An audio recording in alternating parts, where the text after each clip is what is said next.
علیہ السلام کی دعا میں یہ موجود ہے کہ خداوندہ میری روزی اپنے مخلوق کے پاس مت قرار دے تاکہ میں ان کے سامنے محتاج ہوں مانگنے کے لیے، اور جب وہ دے تو ان کے شکریہ پہ محتاج ہوں، نہ دے تو ان کو برا بھلا کرنے پہ محتاج۔ کہ خود نفسیاتی انسان اس سے خوش نہیں ہے کہ میں سیٹ کی خوشامد کرنی پڑتی، اگرچہ کہ میں سیٹ کی خوشامد کرتا لیکن نفسیاتی گھر پا کر کے بھی خوشی نہیں محسوس کرے گا۔ اور کبھی اگر ایک شخص ہے کہ جو مسلسل مثلا جب میرا کام ہوتا ہے میں اس کے پاس جاتا، اس سے خوشامد کرتا، میرا کام کر دیتا، یہ حالت میں نہیں پسند کروں گا۔ ایسا اگر کئی میرے رب ہوں، میں گھر میں مجبور بیٹھا ہوا ہوں کہ میں نوکر، میری بیٹی، میری ماں، میری بیوی، میری بہن، گھر کے انتظامات،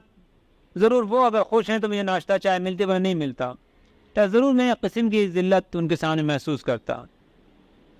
ایک یہ چیز ہے کہ جو انسان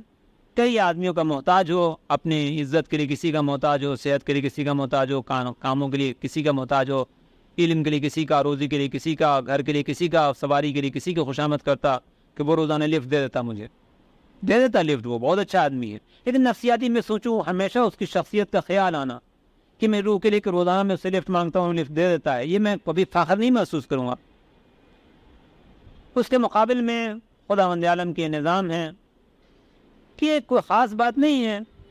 سنگ تعلیم حاصل کریں گے، ضرور کہیں نہ کہیں نوکری مل جائے گی، ضرور کہیں نہ کہیں شادی ہو جائے گی، ضرور ایک معمولی روزی ملتی، یہ کوئی خاص ایسی بات نہیں ہے کہ میں سیٹ کا شکر گزار ہوں، یا اپنے سسر کا شکر گزار ہوں کہ اپنی بیٹی دے دی، یا فلاں کا شکر گزار ہوں کہ یہ نہیں، ایک ایوریج انسان ہم جیسے جو پیدا ہوتے، ایک ایوریج تعلیم حاصل کرتے، ایوریج نوکری ملتی، ایک ایوریج شادی ہوتی، ایوریج روزی ملتی، کوئی خاص ایسی چیز نہیں ہے کہ میں یہ خیال کرتا اگر جیسا میرا ایوریج تعلیم ہے یہاں جو روزی حاصل کر رہا ہوں دوسری کی بھی روزی مل جائے گی، یہ خیال ہے میرا کہ یہاں سیٹ خوش ہے تو مجھے بہت ترقی، تمہیں کیا پتا کہ دوسری جگہ خوش نہیں ہے، تمہیں کیا پتا کہ وہ تمہارے خوش ہونے کے لیے تمہیں ترقی دیتا ہے یا اس کا کام بنتا، تمہیں خیال نہیں ہے اگر دوسری جگہ میں جاؤں گا یہاں بھی ہو جائے گا، یہ خیال ہے کہ میں خواہ مخواہ خوش آمد میں لگا رہا ہوں اور ایسی زندگانی کے کام چلتے۔ جیسا یہ خدا کا نظام مقرر ہے کہ ہر آدمی ایک نظام کے تحت ایسا پیدا ہوا اور وہ یہ دنیا کی چیزیں اسے حاصل ہوں گی، کوئی خاص بات نہیں، یعنی وہاں ایک نظام ہے کہ جو مل جائے گا۔ اس کے علاوہ باقی جو زندگانی کے امور ہیں وہ سب عبادات و کمالات سے تعلق ہیں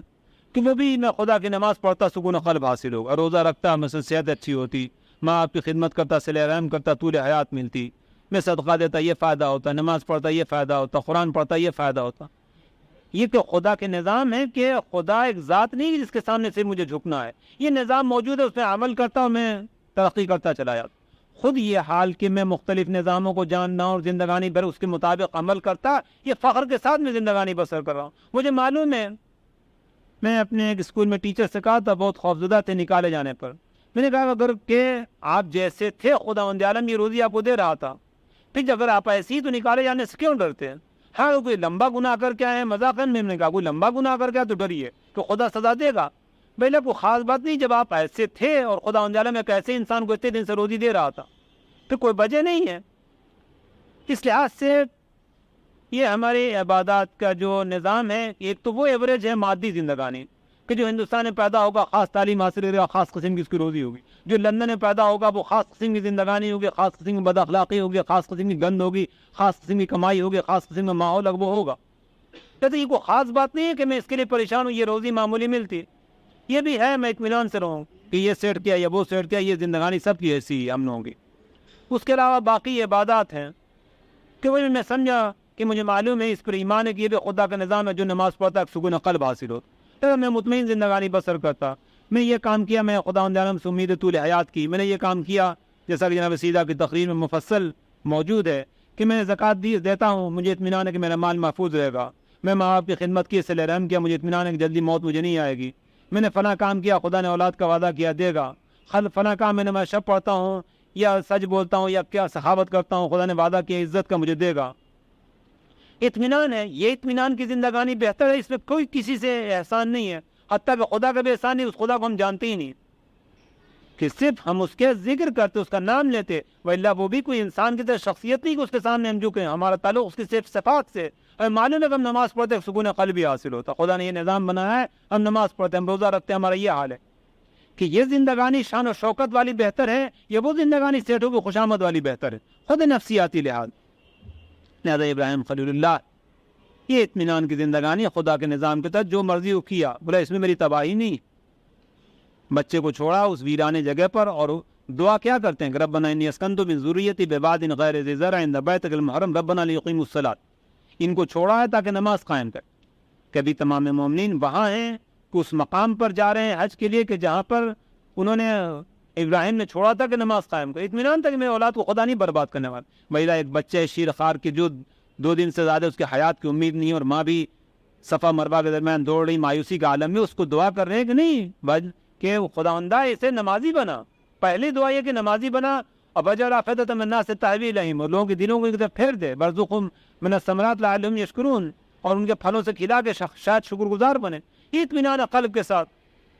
پیغمبر اکرم کس شان کے ساتھ بات کرتے ہیں ابو طالب سے کہ چچا یہ لوگ کہہ رہے ہیں شادی کرنے کے لیے اور ریاست اور مال دینے کے لیے ان سے کہیے کہ ایک ہاتھ میں سورج اور چاند بھی لا کے دے، مجھے پرواہ نہیں ہے. تو اپنے ٹھاٹ سے کام کرتا، خواہ ہلاک ہو جاؤں یا کامیاب ہو جاؤں. میں نے بھی کہا کہ ہمارا کام قدم اٹھانا تھا، کامیابی ناکامی ہمیں معلوم نہیں ہے. پھر آپ دیکھتے ہیں خمینی کے باوجود اس سے کہ پریشانی ہے، خرابیاں ہیں، تکلیف ہے، لوگوں کی جانیں جاتی، خطرات ہیں، سب ہے، لیکن بات کس شان کے ساتھ کرتے ہیں. اصل کوئی پرواہ نہیں لگتی، نہیں کوئی چیز نہیں ہے. عجیب بات ہے کہ سپر پاورز کے عظیم لوگ خوف و ہراس کے عالم میں، وہ اتنے فکر سے آزاد نہیں، پریشانی کے عالم میں، جبکہ ان کی طاقت بے حساب ہے. ان کی تقریر آج سے نہیں، شروع ہی سے ایک شان و شوکت کے ساتھ تھی. یہ شان صرف اس بنا پر ہے کہ یا صاحب السجن، اے قید میں رہنے والوں اس زندگانی میں، ارباب متفرقون ام اللہ الواحد القہار، یہ متفرق ارباب بہتر ہے یا کہ اللہ واحد قہار. تمام انبیاء اتفاقاً ان کی زندگانی انتہائی خطرناک تھی. موسیٰ کس خطرے میں فرعون کے ساتھ تربیت پائی ہے، یوسف علیہ السلام جن کا یہ سورہ ہے کس خطرے کے ساتھ بھائیوں نے پھینکا ہے. پیغمبر اکرم مکے میں کہ جہاں پر ان کے گھر کو گھیر لیا گیا کہ ہر خاندان کے ایک آدمی ان کا قیمہ کر دے گا، ایسے خطرناک جگہ پر کس ٹھاٹ کے ساتھ 13 سال زندگانی بسر کی ہے. ہم لوگ کو احساس نہیں، چونکہ ہم خطرات میں نہیں جانا چاہتے. خود یہ شخصیتاً انسان کے لیے زندگانی عظیم ہے کہ یہ زندگانی خدا کے راستے پر اگر خدا کو مان کر کے کہ خدا روزی دینے والا، خدا حیات دینے والا، خدا یہ دینے والا، پھر انسان نفسیاتی ایک عظیم انسان ہے. ایک شخصیت کے ساتھ مرتا کہ جیسی موت واقعی ہوتی ویسا انسان زندگانی پہنچتا. خدا نخواستہ اگر سیر کی خوشامد میں یا فلاں کے خوشامد میں یا فلاں کے احسان لیتے ہوئے کہ نفسیاتی جو تکلیف کا سبب ہے اس حالت میں اگر انسان مرا، یہ تکلیف روحانی ہو سکتا ہے موجود رہے. اے قید کے ساتھیوں، کیا مختلف مالک کہ جو رب ہے تمہارے یہ بہتر ہے یا ایک اللہ واحد قہار؟ یہ ایک اللہ واحد قہار کہ لفظ اللہ استعمال کیا، پھر خصوصیت کے ساتھ واحد کہا کہ تاکہ زندگانی کے ہر پہلو میں خیال رہے کہ جو کام ہو رہا ہے سب اس کی طرف سے ہیں. اور قہار کا کیا خمینی کی مثال میں لفظ قہار زیادہ ضرورت تھی. ابراہیم کی مثال میں، موسیٰ کی مثال میں، پیغمبر کی مثال میں ہر جگہ لفظ قہار زیادہ مناسب تھا کہ قہار طاقت کا ہی. کہ عجیب معلوم ہوتا ہے کہ لفظ قہار کیوں استعمال کیا، کہ ہر مقام پر قہر کا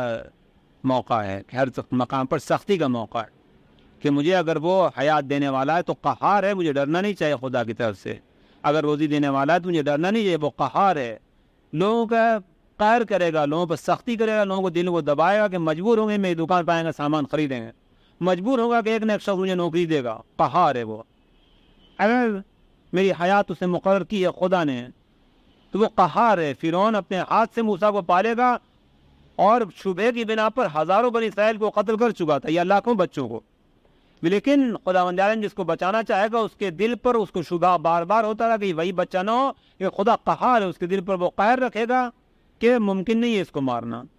یا یوسف کو بھائی کنویں میں ڈال دیں گے، لیکن خدا قہار ہے کہ قافلے کو بھیجے گا اور اس کے بعد مسلسل یہ قہاریت ہے کہ ایسے ہوں گے اسباب کے وہ بچتے چلے جائیں گے. اسی طریقے سے اگر میں خدا کے راستے پر ہوں اپنے مرنے کے بعد ہی بال بچوں کے لیے اطمینان کر سکتا ہوں کہ خدا قہار ہے، وہ بچانے والا ہے، بچا لے گا. ما تعبدون من دونه الا اسماء سميتموها انتم وآباؤكم ما انزل الله بها من سلطان. کہ اس کے علاوہ جو تم کام کرتے یہ خدا کے نظام کے تحت کام ہے. مثلاً صبح میں اٹھا نماز پڑھی خدا کے نظام کے تحت، قرآن پڑھا نظام میں خدا کے تحت. اس کے بعد میں نے اپنے بوٹ پہ پالش شروع کی اور کپڑے کو ٹھیک کرنا شروع کیا اور یہ کیا وہ کیا، صرف اس لیے کہ سیٹ خوش ہوگا، دفتر والے خوش ہوں گے اور میری ترقی ہوگی. یہ حماقت ہے. میری جو صلاحیت کی بنا پر میری روزی مقرر ہے، یہ سب کرنے سے ایک بال برابر اضافہ ہونے والا نہیں ہے۔ لہذا یہ وہ نام ہے کہ جو تم نے تمہارے آباء و اجداد نے خواہ مخواہ رکھ لیا تھا۔ ہندوستان میں مسلمانوں نے اپنی عورتوں کو بے پردہ کیا انگریزوں کو خوش کرنے کے لیے، تاکہ عزت حاصل کریں۔ عزت حاصل ہوگی ہندوستان کے مسلمانوں کو، ابھی بھی ہندو زیادہ عزت والا ہے۔ کہ یہ خیال ہے صرف تمہارا کہ اپنی عورتوں کو بے پردہ کر دو گے تو انگریزوں کے سامنے عزت حاصل ہو جائے گی۔ یہ خیال ہے کہ تم یہ فضول کام کرتے تو اس سے روزی بڑھ جائے گی۔ انہیں الا اسماء سمیتم وانتم وآباؤکم، یہ صرف نام ہے جو تم نے تمہارے آباء و اجداد نے رکھ چھوڑے ہیں۔ ما انزل اللہ بہا من سلطان، بنی امیہ تم نے اتنا اقتدار حاصل کیا کہ 12,000 بچے سونے اور چاندی کے برتنوں میں کھانے کھاتے تھے، سب انتظامات کر لیے تھے۔ یہ صرف خیال تھا، یہ اس کے ساتھ خدا نے کوئی طاقت نازل کی نہیں کی کہ تم بچو گے، کوئی نظام نہیں ہے۔ ہاں محمد والے محمد دیکھنے میں کمزور تھے، لیکن خدا کا راستہ رہا، وہ بچیں گے، ان کے قبریں بھی بچیں گی، ان کے مزارات کی بھی زندہ رہیں گے، ان کی اولاد بھی بچے گی۔ لیکن تمہارا صرف نام ہے، تم نے تمہارے آباء و اجداد رکھ چھوڑا تھا کہ یہ طاقت کرو، یہ سخاوت کرو، یہ انتظامات کرو، یہ چالاکی کرو، یہ ہمارے بچنے کے صرف نام ہے رکھا۔ اس طریقے سے انسان بچا نہیں کرتا۔ ان اسماء سمیتم وانتم وآباؤکم ما انزل اللہ بہا من سلطان، خداوند عالم نے ان خیالات میں کوئی طاقت نہیں نازل کی ہے کہ اس طاقت کے ذریعے تم بچ سکو گے۔ ہم آج کہہ سکتے ہیں کہ روس امریکہ یہ خیال ہے جو تم نے، تمہارا یہ نام تم نے رکھ چھوڑے ہیں، ایٹم بم اور ہائیڈروجن بم، یہ تمہارا خیال ہے کہ تم نے یہ سیاست اور جاسوسی، یہ تم نے خیال ہے، نام ہے، خدا نے اس کی کوئی طاقت نہیں نازل کی، یہ صرف خیال ہے تمہارا۔ جب خداوند عالم، البتہ خدا بھی بنی امیہ کو حسین جیسی شہادت کے 60 برس کے بعد تباہ کرتا، کہ ایک دن میں اس کا کام نہیں ہوتا، وہ عظیم الشان شہادت کہ اس پہ واقعی رواں کانپ جاتا، اور اتنے زمانے سے اتنے لوگ رو رہے ہیں، لیکن خدا کے یہاں دیر اتنی دیر ہے کہ 60 سال تک کچھ پتہ نہیں ہو، 60 سال کے بعد ایک دم سے ختم ہوتے۔ اگر یہ خیال نہ ہو تھوڑے دنوں تک کہ روس امریکہ کی طاقتیں زیادہ ہیں، کہ خدا بند عالم کبھی اس کے ساتھ طاقت نہیں نازل کرتا۔ ان الحکم الا للہ، یہ خیال ہے، حکم صرف اللہ کے لیے ہے، کہ وہ موسیٰ، وہ یوسف، وہ ابراہیم، وہ پیغمبر اکرم، اتنے کمزور لوگ ہر وقت جن کی جان ان سپر پاورز کے خطرے میں تھی، کس صورت سے آج ان کا نام باقی، اولاد باقی، کتاب باقی، ہدایت باقی۔ امر اللہ تعبد الا ایاہ، لہذا اس نے فرمایا کہ صرف بندگی اس کی کرو، صرف اس کے نظاموں کو سمجھو، کام کرو، وہ اس کی طرف سے ملنے والا ہے۔ ذالک الدین القیم، یہ وہ دین ہے کہ جو قائم رہنے والا ہے دنیا اور آخرت سب میں، ولکن اکثر الناس لا یعلمون۔ اسی کو میں نے عرض کیا تھا کہ تمام انبیاء کے آنے کی غرض صرف معاد تھی، کہ اکثر لوگوں کو پتہ نہیں ہے کہ اس حیات کے بعد اور حیات ہے۔